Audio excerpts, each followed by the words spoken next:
Class is in session. Welcome to Agents Growth Academy. I am excited today to talk about boldness and audacity. These are two qualities that I think are incredibly important in insurance agents, especially if you're on the sales side of things. I recently had a conversation with one of our newest employees, Shelby Hayes, who is our head of personal line sales and a fantastic salesperson in her own right.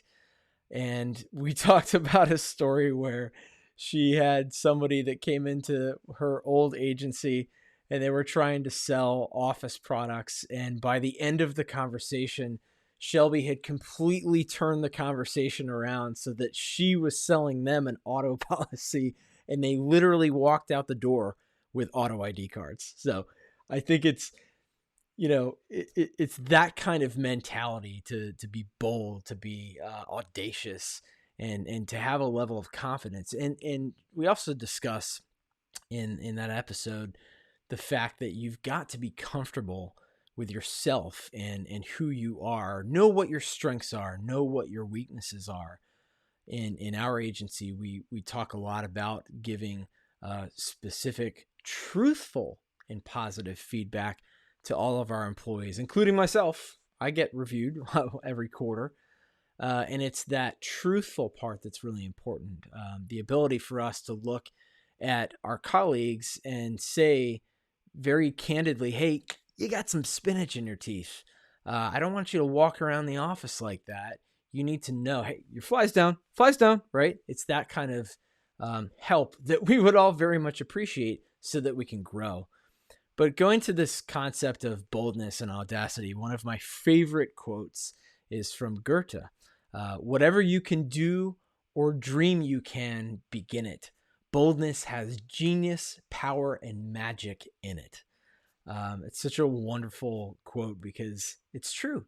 You know, so many times and so often in my life, I know I put things off that I wanted to do or second guess myself. We are our own worst critics, aren't we?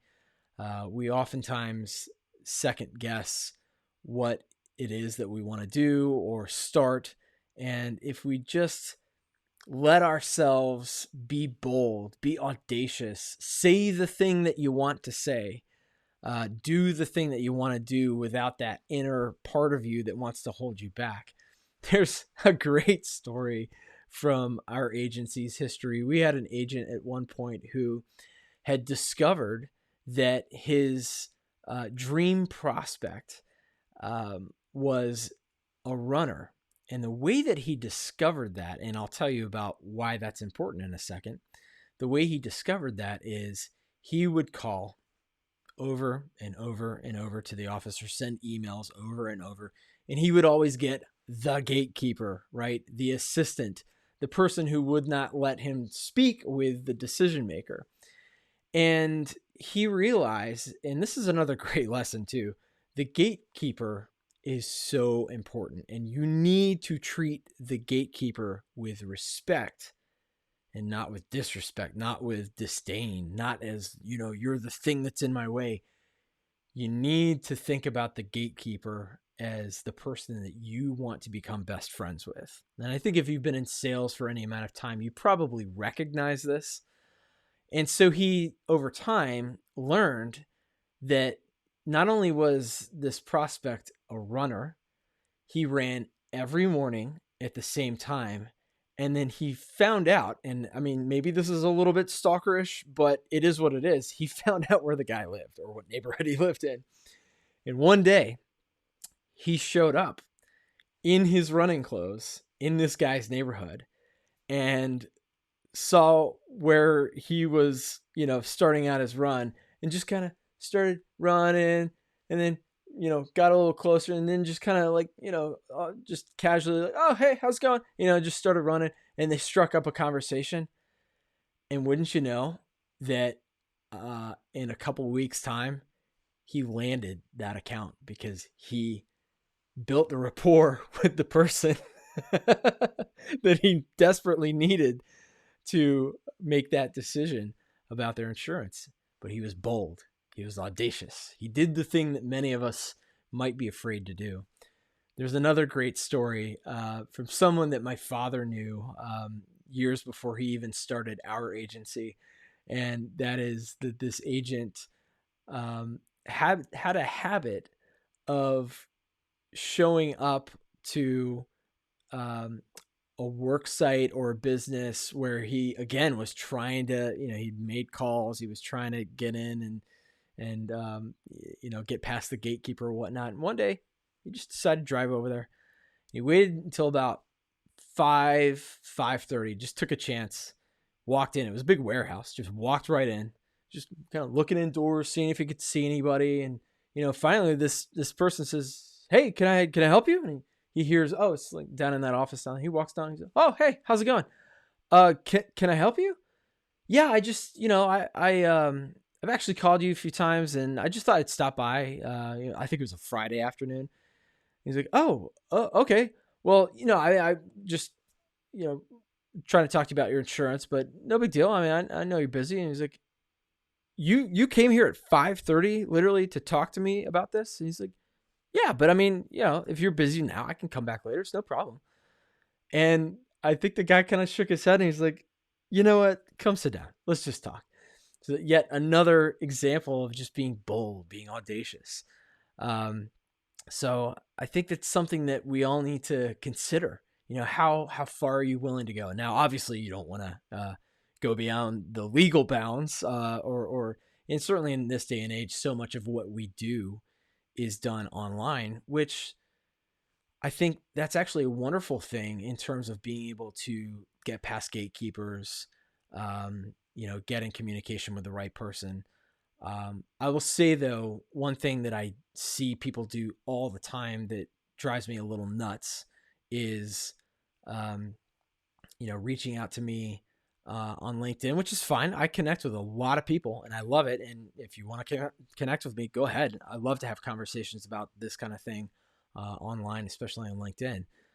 But it's when I accept somebody's invitation and it immediately gets like an auto-generated sales pitch. And it's like, oh, okay, that's not building a relationship.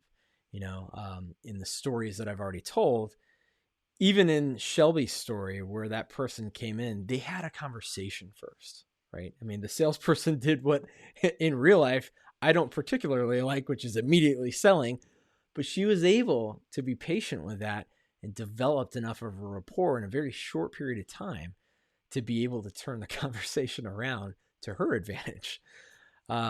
So, there's that. The last story I'll tell you that has to do with boldness and audacity that might strike a chord with you. And maybe it's something you want to try.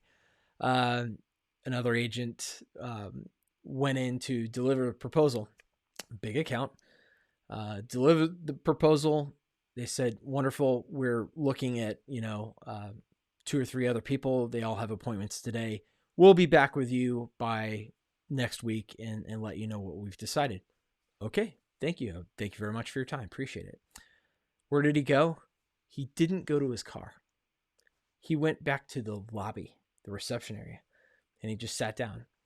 And after a few minutes, the receptionist looked at him because she had seen that he had gone in there before into the meeting, and she was kind of wondering. And she said, "Sir, can I help you? Is everything okay?" He said, "Oh yeah, I'm fine."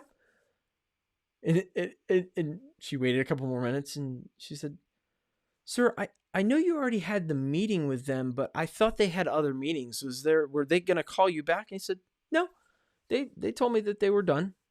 She waited a couple more minutes, and she said, "Sir, you understand that they're not going to get back to you today, right?" And she's trying to be very respectful. I said, "Yeah, I understand." He said, "I'll wait." And at that, she just kind of laughed, and she recognized the boldness, the audacity. And finally, end of the day, the CEO walks out into the reception area and kind of does a double take and, "What? Is everything okay?" He said, "Yeah, I just I wanted to make sure that you didn't have any questions about my proposal." And he said, "You waited here for like 2 or 3 hours to ask me that?" And he said, "Yeah, I'm patient. I've got time." He said, "None of the other people who were delivering proposals would would have thought to do that. And he said, you know what? Come on back. I do have a few questions for you, actually. And so he went back. And as you can imagine where the story's going, he ended up landing the account. Boldness, audacity, dare to do it. Folks, grow big or go home.